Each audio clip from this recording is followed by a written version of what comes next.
कहवा के बगिया में फूलवा फूलाई ले हो, कहवा के बंगालयान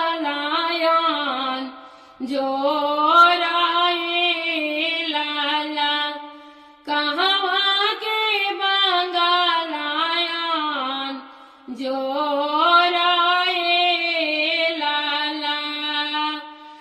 अनजनपुर के बगिया में फूलवा फूलाई ले हो, अनजन गाँव के बंगालयान जोराए लाला, अनजन गाँव के बंगालयान जोराए लाला।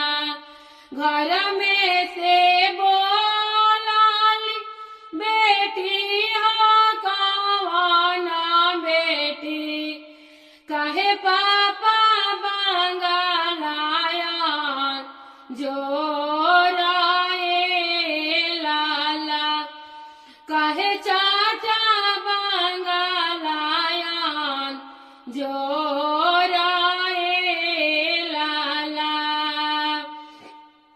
अरे जे कराही घरे बेटी धियावा कुंवारी हो, उहे कैसे पूछली सा वालाए बेटी, उहे कैसे पूछली सा वालाए बेटी। अरे तोहरो बरियतिया बेटी हाथी घोड़ा ले आवे, एही लागी साजल बाबा गला